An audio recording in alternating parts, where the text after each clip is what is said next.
Bien, vamos a entrar en esta noche en la doctrina número 10. No sin antes preguntarle cuál fue la tarea de la doctrina número 9. No piense que se van a escapar. Gloria al nombre del Señor. Entonces decía, mientras los hermanos de la clase van tomando su lugar y cierran allí aquella puerta, ¿cuál fue la tarea de la doctrina número 9? Completa santificación.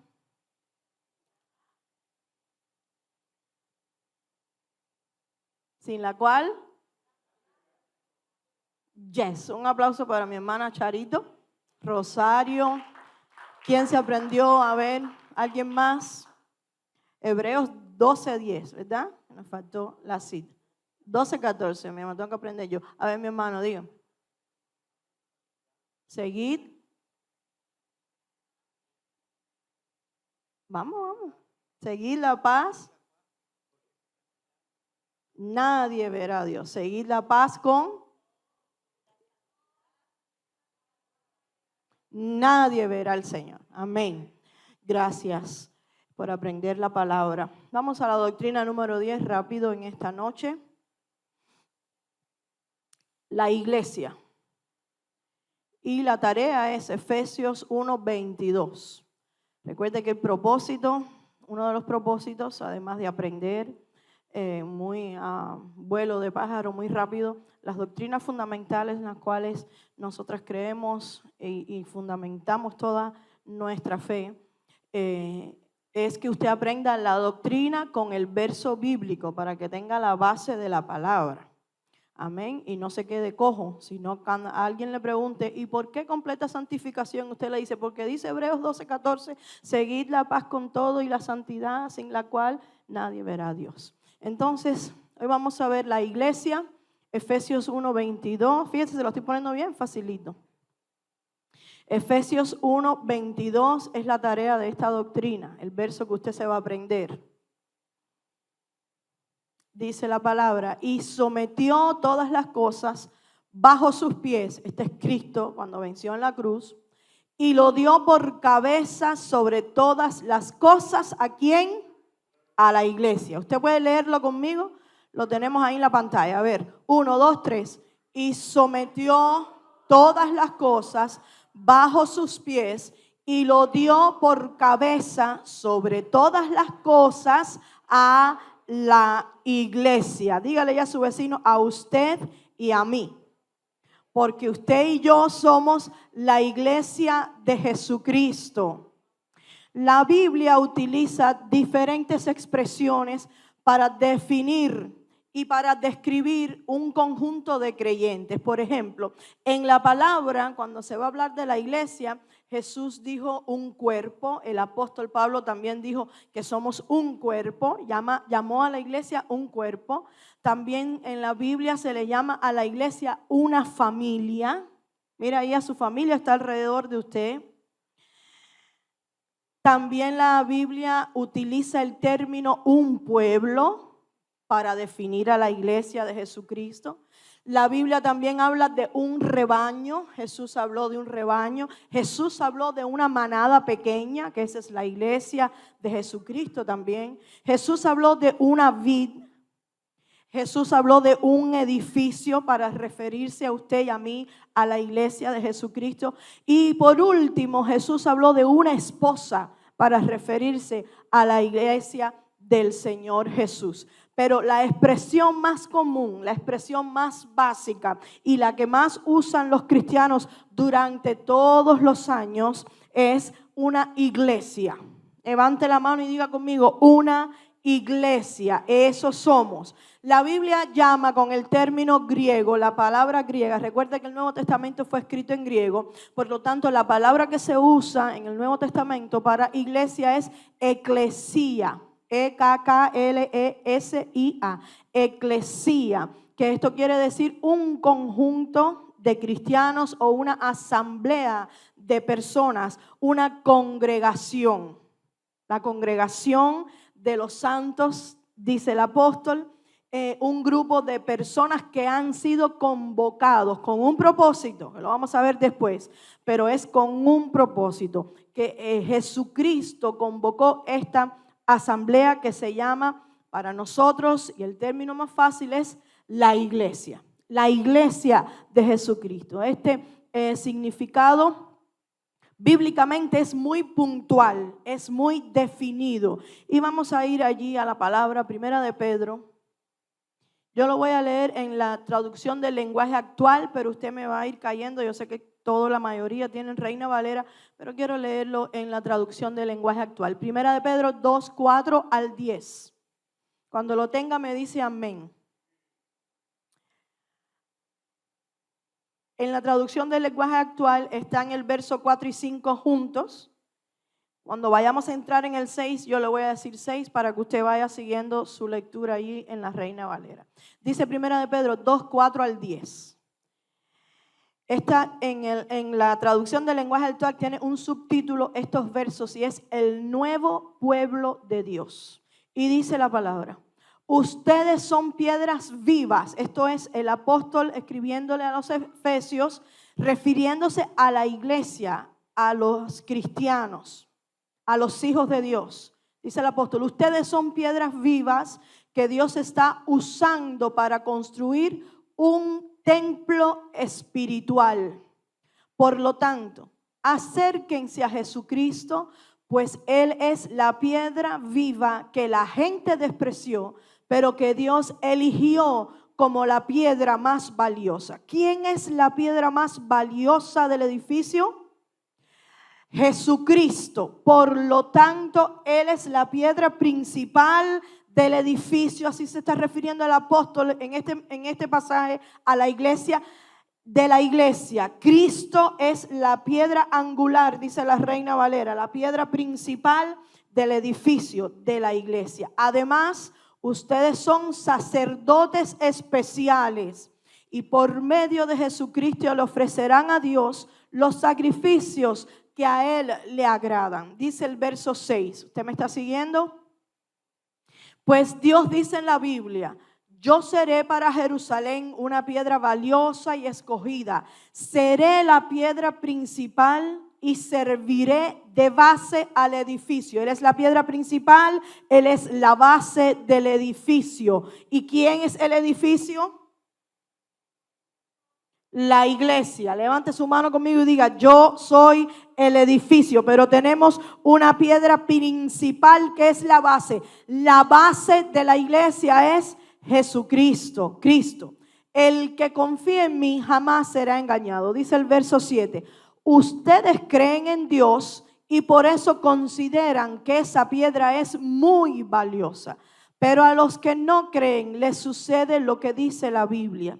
La piedra que rechazaron los constructores del templo es ahora la piedra principal. Dice el verso 8.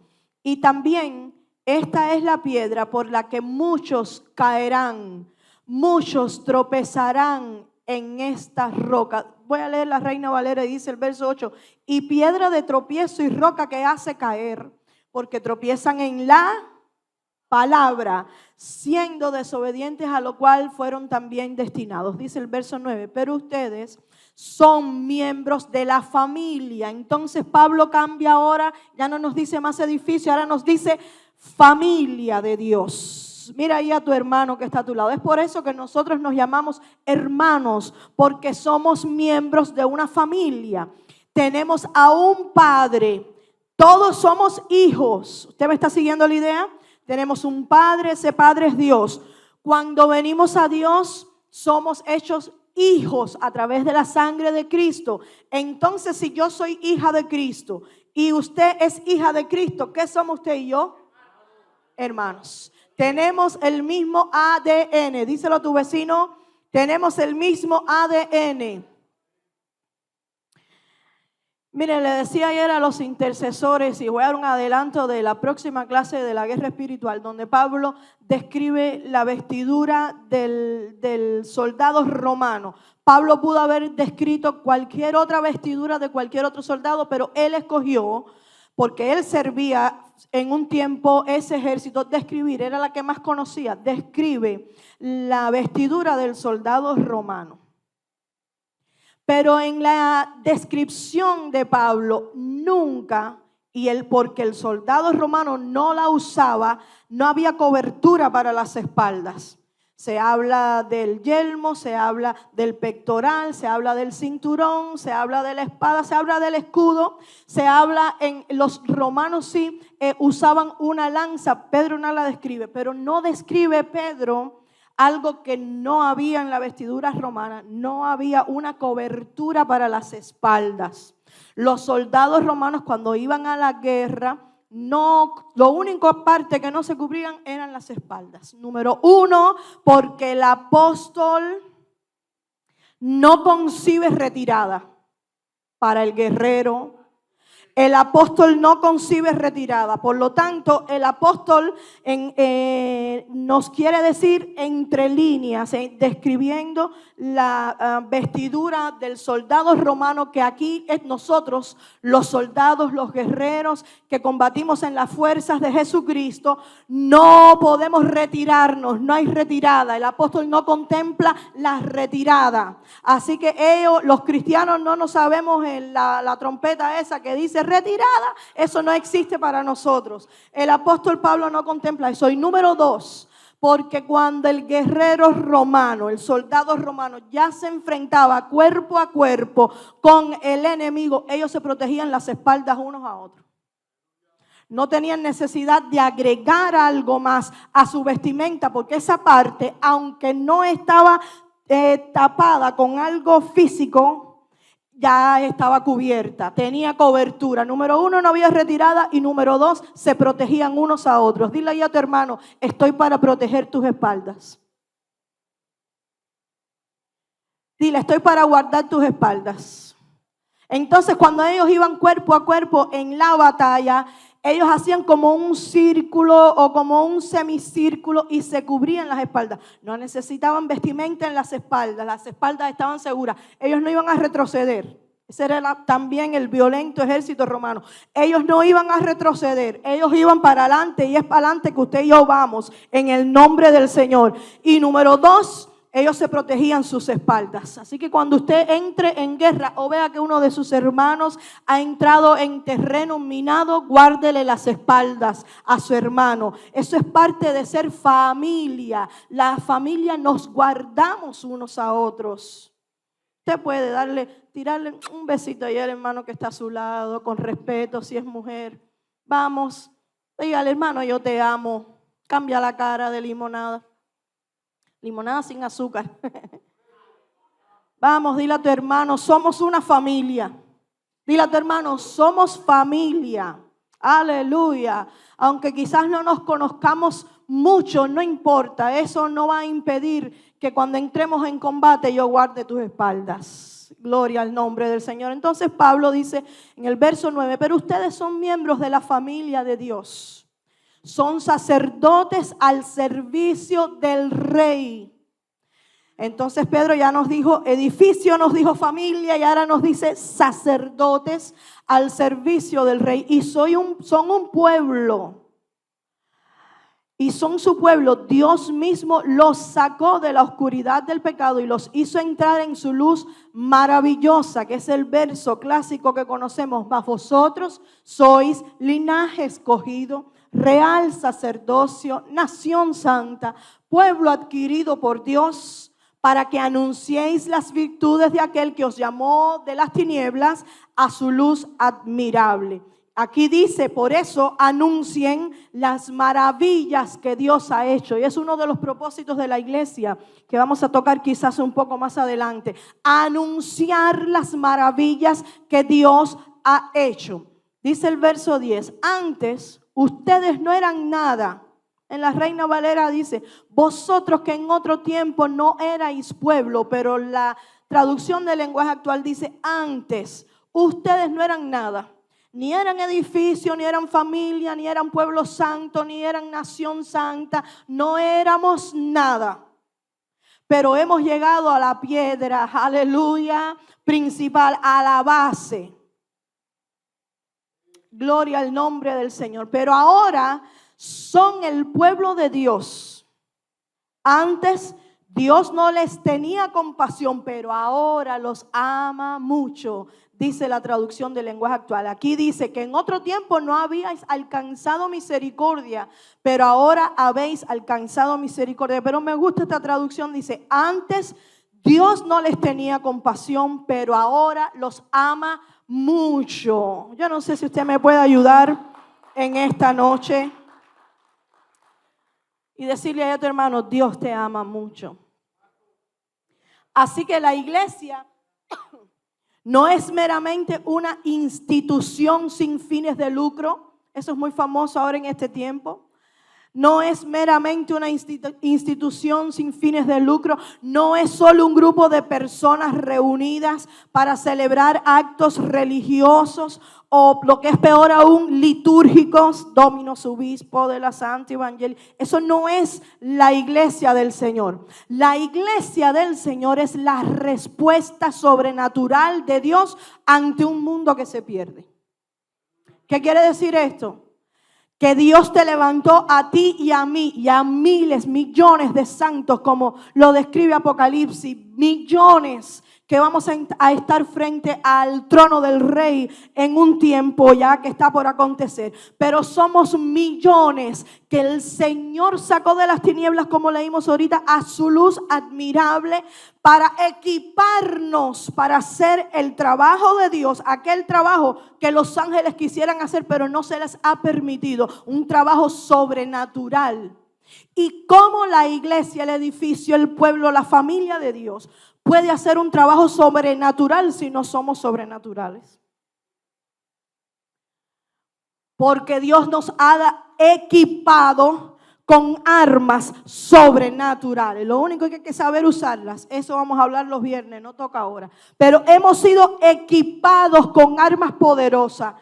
Y tenemos la ayuda del Espíritu Santo de Dios que está con nosotros y está en nosotros. Entonces, hemos sido escogidos para que nosotros también busquemos a alguien que necesita ser equipado como usted y como yo. Es uno de los propósitos, el mayor propósito de la iglesia de Dios. Es anunciar a aquel que te sacó de las tinieblas, a su luz admirable.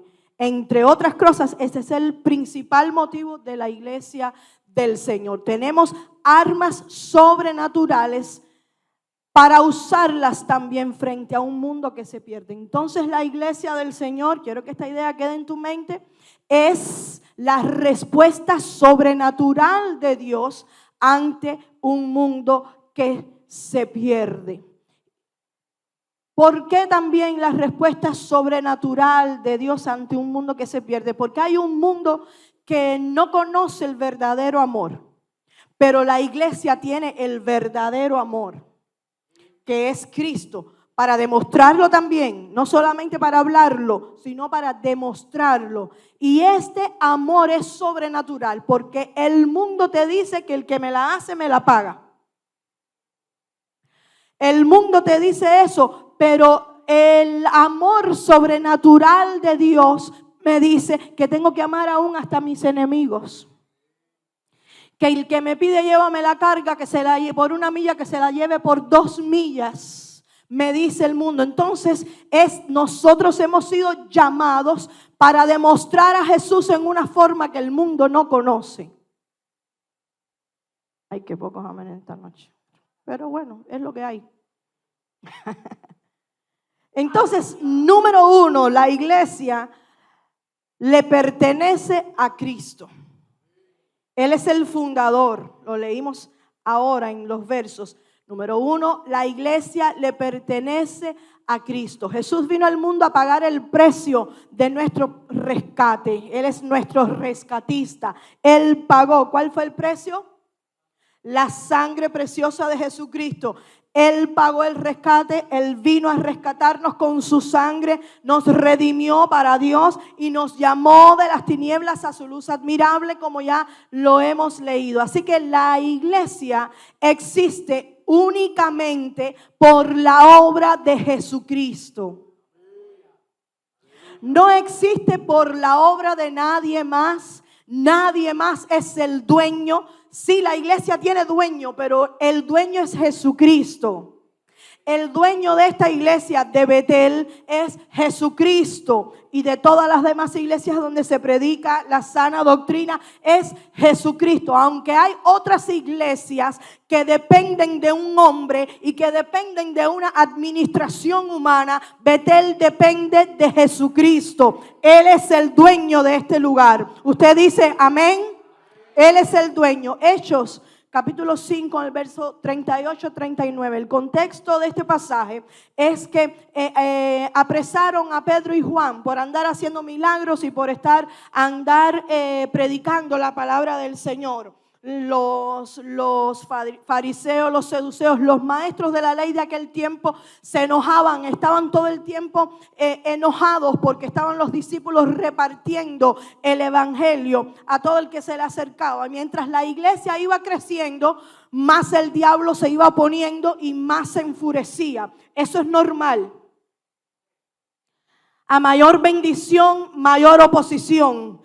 El Satanás está opuesto a que Dios te bendiga, pero Dios quiere bendecirte. Y cuando Dios quiere bendecirte, no hay infierno, no hay nada que se pueda oponer ante lo determinado de Dios. Y entonces Pedro y Juan son apresados y están allí tratando de establecer un juicio sobre Pedro y Juan. Pero se levanta una persona, un maestro de la ley muy respetado en aquel tiempo, que se llama Gamaliel. Si usted quiere leer el pasaje cuando llegue a casa, Hechos capítulo 5. Y Gamaliel entonces, que era de la parte de los fariseos, pero de los más liberales, tenía otro tipo de pensamiento. Él enseñó la ley al apóstol Pablo. Y Gamaliel entonces sale en defensa de Pedro y Juan. Y mientras Gamaliel está defendiendo a Pedro y Juan, el verso 38 dice Gamaliel: y ahora digo, apartaos de estos hombres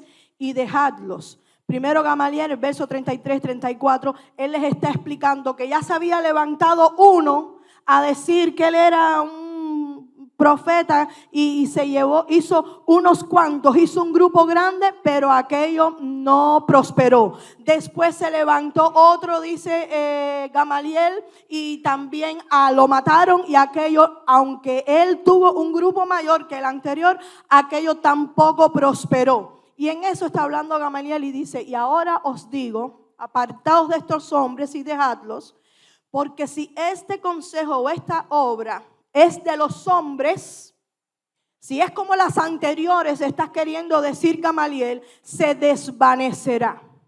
Mas si es de Dios, no la podréis destruir. No seáis tal vez hallados luchando contra Dios. Gamaliel está diciendo, si esto es de Dios, ustedes van a estar luchando contra Dios. Si no es de Dios y es de los hombres, no se preocupen que esto se va a desvanecer. Pero dile a tu vecino, guess what? Es de Dios.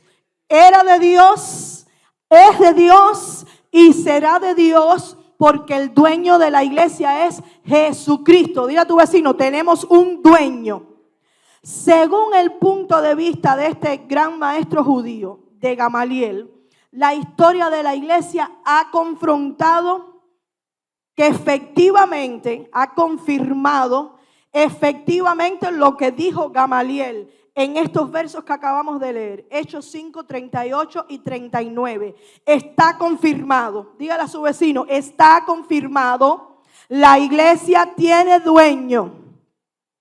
Es Jesucristo, y Él está, no solamente tenemos dueño, Él está obrando a favor de su iglesia. Mateo 16, 18, en otra conversación que está teniendo Jesús con Pedro, Jesús le dice, bienaventurado eres Pedro, porque esto no te lo reveló ni sangre ni carne, todo eso que usted conoce. Y en el verso 18 Jesús le dice a Pedro, y yo también te digo que tú eres Pedro, y sobre esta roca yo edificaré, dice Jesús, edificaré mi iglesia. ¿De quién es la iglesia?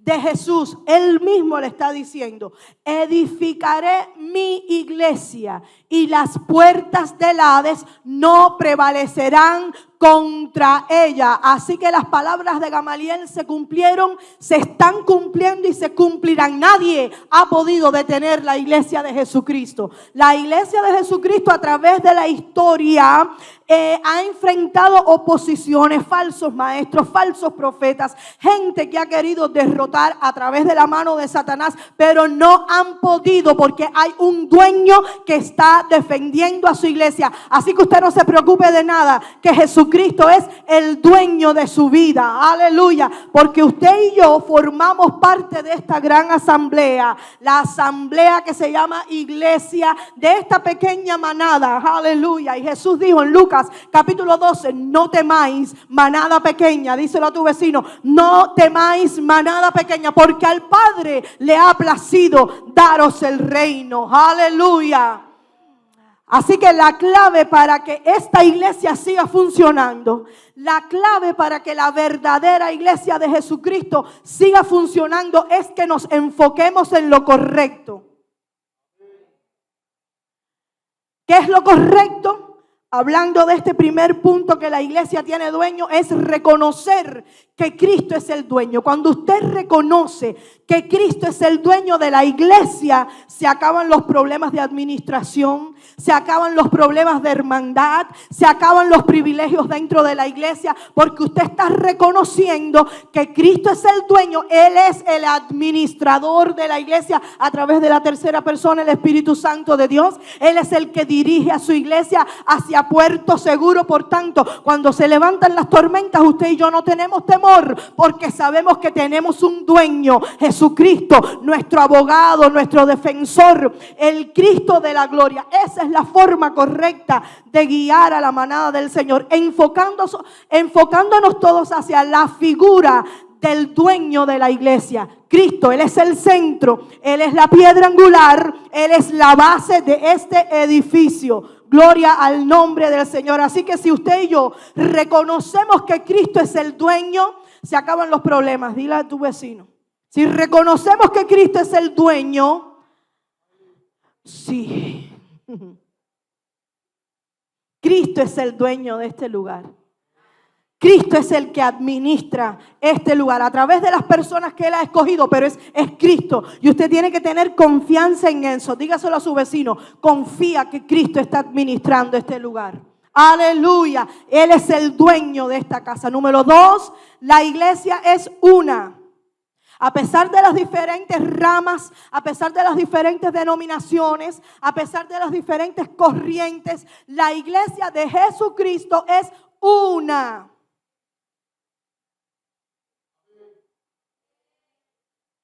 Efesios 4, 4 al 6. Parece que estaba hablando muy alto y me bajaron el micrófono. Efesios 4, 4 al 6. Dice Pablo: un cuerpo, en el verso 4, un espíritu, como fuisteis también llamados en una misma esperanza de vuestra vocación. El verso 5 dice: un Señor, una fe, un bautismo, un Dios y Padre de todos, el cual es sobre todos y por todos y en todos. Así que la iglesia de Jesucristo es una. La iglesia de Jesucristo no es solo los hermanos en Cristo. La iglesia de Jesucristo no es solo las asambleas de Dios, no es solo los hermanos bautistas, no es solo, no sé, la que usted se le pueda, la pentecostal de la última hora o de la primera. Somos uno. Todo el que confiese que Jesucristo es el Señor y lo crea en su corazón, automáticamente se constituye en hijo de Dios. Y dice el profeta Isaías que la salvación le pertenece a Jehová. Lo que pasa es que a veces nosotros nos ponemos a querer hacer el trabajo que no nos corresponde, que es el trabajo de Dios, y empezamos a separar ovejas de cabritos, según el lente nuestro. Pero es que el lente de Dios es diferente al nuestro, gracias al Señor. Porque si no, aquí lo único que hubiera era humo, nada más, porque ya los rayos nos hubieran caído arriba a todos. entonces el lente de Dios es diferente por completo. Así que en el cielo van a haber sorpresas. Quizás uno de esos que usted se paró como cabrito, usted lo va a encontrar en el cielo. Diga, aleluya. Porque la salvación le pertenece a Jehová. Y Dios es un Dios de corazón. Voy a repetir. Dios es un Dios de corazón. Y Él mira la intención del corazón. ¿Cuál es la intención? Que vienes a la casa del Señor. No es nada más verte sentado aquí, sino para qué viniste. Dios está escudriñando el corazón. Entonces la salvación le pertenece a Dios. La iglesia es una. Lo voy a repetir otra vez para que alguien diga amén. La iglesia es una. Así que usted no ande separando. Eso es lo que corresponde al Señor Jesús. Él es el que corta la cizaña. No nos corresponde a nosotros porque podemos equivocarnos y cortar trigo porque se parecen mucho. Le corresponde a Dios cortar la cizaña y decir, este es cizaña y este es trigo. Él lo va a cortar en su tiempo y a su forma. Es por eso que a veces vemos personas salir de la iglesia muy amadas. Nos da dolor en nuestro corazón y no entendemos, pero es Dios separando esto para acá, esto para allá. Quizás esta persona ya se le terminó el tiempo aquí. No es que sea cizaña, es que cumplió un tiempo y ahora va a cumplir otro tiempo en otro lugar. Es Dios el que determina quién es el trigo y quién la cizaña. No nosotros. Dile ahí a tu hermano, no soy yo. Le corresponde a Dios. La iglesia es una. Número 3, la iglesia es santa. De esto ya hemos hablado en estos días anteriores. ¿Por qué? Porque Dios la llamó para que cumpliera su propósito. La iglesia no está en la tierra para cumplir el propósito personal de nadie. Es el propósito de Dios lo que usted y yo estamos llamados a cumplir.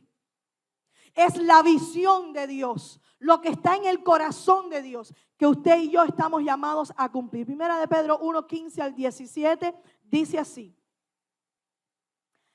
sino como aquel que os llamó es santo, sed también vosotros santos en toda vuestra manera de vivir. Porque escrito está, dice el verso 16, sed santo porque yo soy santo. 17, y si invocareis por Padre aquel que sin acepción de personas,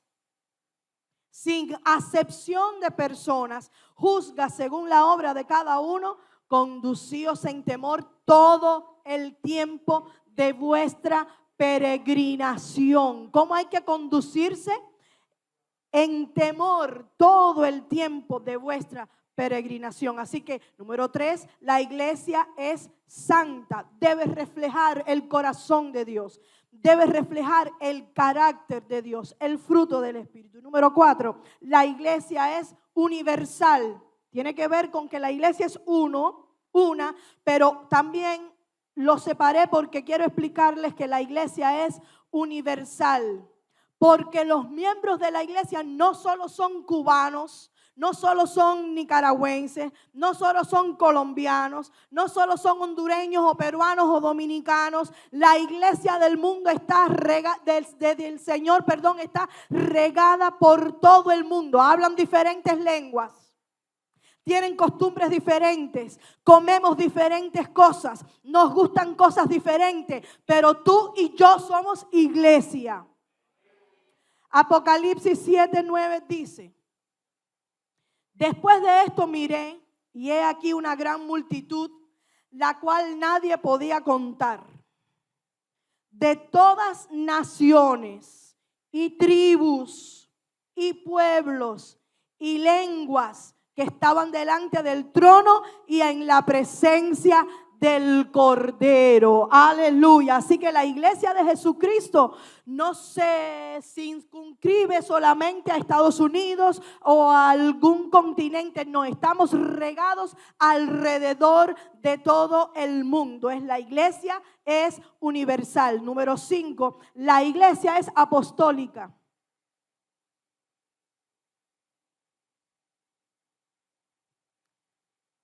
Efesios 2, 20 al 21. Yo lo voy a leer en la TLA y usted me va a seguir la lectura. Efesios 2, 20 al 21. ¿Por qué decimos que la iglesia es apostólica? Porque la iglesia está fundada sobre la enseñanza de los apóstoles. ¿Qué apóstoles?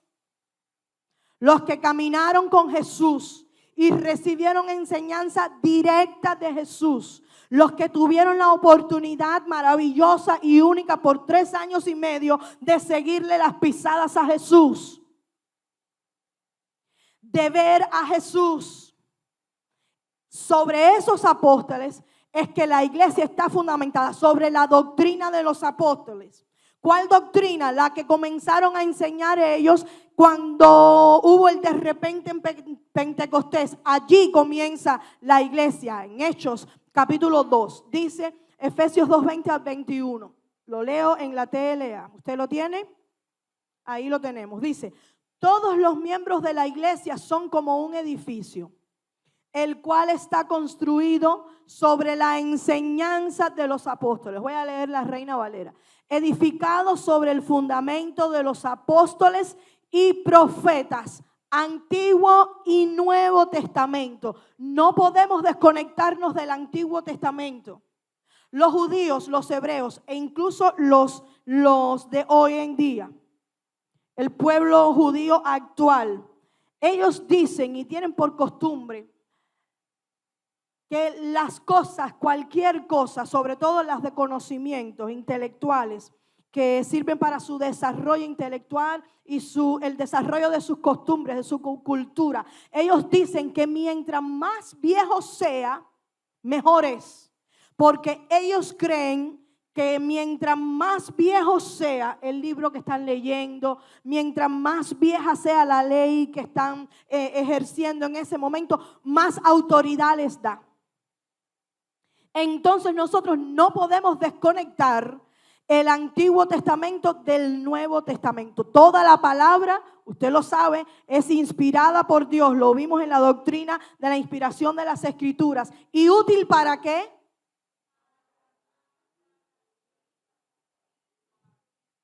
Antiguo y Nuevo Testamento, profetas y apóstoles. No los profetas chupichalapi de hoy en día. Alabo disimulo. Tenía que decirlo porque si no, no me puedo ir de aquí hoy. Ajá. Cuando usted venga a alguien a decirle, dice Dios, usted páselo por el filtro. Porque Dios no va a decir nada que no esté escrito en la palabra de Dios, en su palabra. Ese es su filtro. Ese es mi filtro. Dios no te puede decir que usted rompa un matrimonio. Dice Dios que te cases con aquella mujer, que Él te la regala. No. Dios nunca va a decir eso. Porque Dios no rompe matrimonios. Dios nunca te va a decir que mientas para adquirir un bien. No. Dios no miente, tampoco hace que los hombres mientan. El único mentiroso es Satanás. Entonces, cuando venga alguien a traer una profecía media rara, pásela por la palabra de Dios. Es por eso que a veces, no sé por qué me voy a detener ahí, pero me voy a detener. No, es por eso que a veces pasamos años esperando que se cumpla una profecía que alguien nos dio, pero es que no salió de Dios. Si no salió de Dios, no va a tener cumplimiento. Es otra de las pautas que usted puede usar para saber si el profeta habló de parte de Dios. Tiene que cumplirse si lo dijo Dios. Tiene que cumplirse si lo dijo Dios. Entonces, los profetas, el profeta que está hablando aquí es el Antiguo Testamento. Los profetas, mayores y menores, la palabra de Dios, esa autoridad que es el Antiguo Testamento. Y los apóstoles son el Nuevo Testamento. Los apóstoles y los profetas. En ese edificio, Jesucristo es la piedra principal. Dice la TLA en el verso 21, es Él quien mantiene firme todo el edificio y quien lo hace crecer para que llegue a formar un templo dedicado al Señor. Dice la Reina Valera, en quien todo el edificio bien coordinado, va creciendo para ser un templo santo en el Señor. El que le da crecimiento a la obra del Señor no es estrategias humanas. Eso no es lo que me enseña la Biblia. Cuando se estaba formando la iglesia primitiva, dice la palabra del Señor que Dios, cada día, Dios añadía los que iban a ser salvos. Así que el crecimiento no es por estrategia humana. Sí hay una diligencia que tenemos que hacer y es salir a predicar el evangelio. Pero el que da crecimiento a la obra de Dios es Jesucristo, que es el dueño. Amén. Número 6, la iglesia es el cuerpo de Cristo. Esto usted lo sabe. Efesios 1:23 dice la palabra, la cual es su cuerpo, la plenitud de aquel que todo lo llena en todo. Él es el que llena todo. Somos el cuerpo de Cristo. Número 7. La iglesia es la habitación de Dios por medio del Espíritu Santo. La iglesia es el cuerpo de Cristo, pero también la iglesia es la habitación. ¿Por qué la iglesia es la habitación? Los voy a poner a pensar un poco. Sí, no. ¿Por qué la iglesia es la habitación de Dios? Nosotros somos la habitación del Espíritu Santo, el templo del Espíritu Santo. Pero ¿por qué la iglesia es la habitación de Dios? Da un aplauso a ella. Porque Dios mora en la reunión de su iglesia. Aquí está el Espíritu Santo de Dios. Aquí está el Señor a través del Espíritu Santo de Dios. Así que usted y yo somos la habitación de Dios. Es por eso que cuando comenzamos a alabar el nombre del Señor, la Biblia dice que Dios habita en medio de la alabanza de ¿quién? De su pueblo. Nosotros cuando nos reunimos, ya entonces nosotros somos la habitación del Espíritu Santo, pero cuando nos reunimos somos entre todos la habitación de Dios. Aleluya, a través del Espíritu Santo. Así que cuando nosotros entramos por esa puerta, empieza a formarse aquí un aposento, como el que hizo la tsunamita para el profeta. El profeta pasaba por ahí de vez en cuando, parece que ese era su lugar de descanso. Y la tsunamita dijo, ¿sabes qué? Voy a preparar un lugar donde habite la presencia de Dios, en otras palabras, donde el profeta pueda tener descanso. Entonces, cuando usted y yo nos reunimos, somos la habitación de Dios. ¿Y qué hace usted en su habitación? Usted se pone cómodo. Si hay algo regado, ¿qué usted hace? Empieza a recoger cosas y dice, esto no me gusta, esto ya está viejo, lo voy a sacar. Me falta poner un cuadro aquí, adornar. Me falta sacar el polvo porque esto hace mucho tiempo que no lo uso y quiero usarlo. Eso hace Dios cuando nosotros nos reunimos en su iglesia. Es por eso que la iglesia se reúne. Para que Dios haga una habitación en este lugar, aleluya, y se sienta complacido con lo que nosotros hacemos para Él. Así que la iglesia es la habitación de Dios por medio del Espíritu Santo. Efesios 2:22 dice, por su unión con Jesucristo, ustedes también forman parte de ese edificio en donde Dios habita por medio de su Espíritu. Aleluya. Qué linda la palabra del Señor. Lo voy a volver a leer. Por su unión con Jesucristo, ustedes también forman parte de ese edificio en donde Dios habita por medio de su Espíritu Santo. Y número 8, y concluyo ya con esto. La iglesia es la esposa amada de Jesús, por la cual Él se entregó, aleluya, por la cual sufrió, por la cual dejó que lo clavaran. Pero déjame decirte, Él dijo, nadie me quita la vida, yo la pongo por amor. Pero la iglesia es la esposa amada de Jesús. Efesios 5:25 dice, Los esposos deben amar a sus esposas así como Cristo amó a la iglesia y dio su vida por ella. Así que usted y yo constituimos una novia preciosa, una novia que está siendo ataviada para el gran encuentro, un encuentro sin precedentes. Aleluya. Cuando Cristo venga a buscar a su novia, muy pronto Jesús va a volver por su novia. Muy pronto Jesús viene por su novia. Y así termina la Biblia.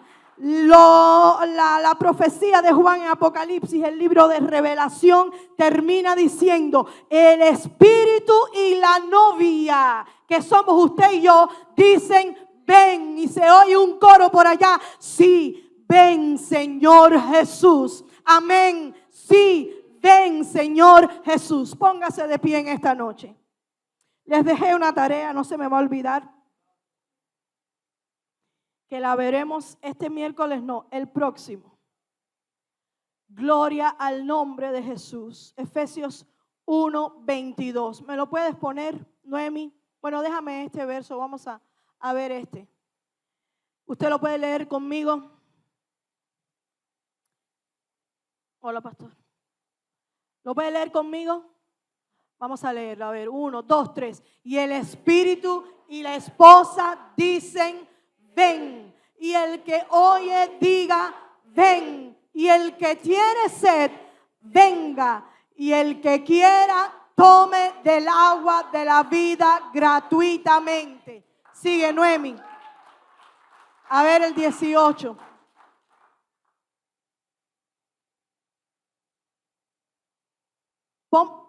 Yo testifico a todo aquel que oye las palabras de la profecía de este libro. Si alguno añadiere a estas cosas, Dios traerá sobre él las plagas que están escritas en este libro.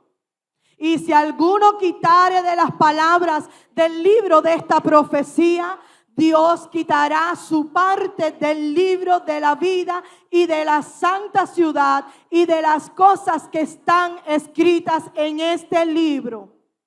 El que da testimonio de estas cosas dice: ciertamente vengo en breve. Amén. Sí, ven Señor Jesús. Usted puede gritarlo conmigo una vez más. Amén.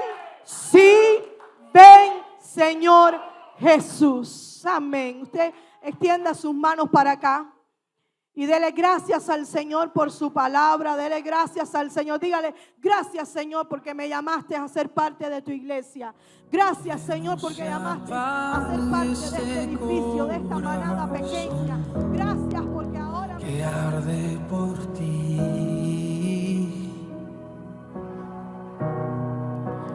Que una ofrenda pueda ser solo para ti.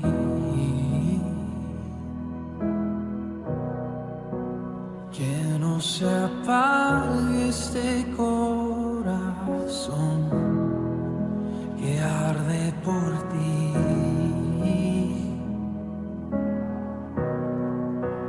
Que una ofrenda pueda ser solo para ti, pues solo con mirarte, Dios, mi corazón late aún más fuerte, más fuerte, y solo con oír tu voz todo dentro de mí se estremece, diciendo que te amo.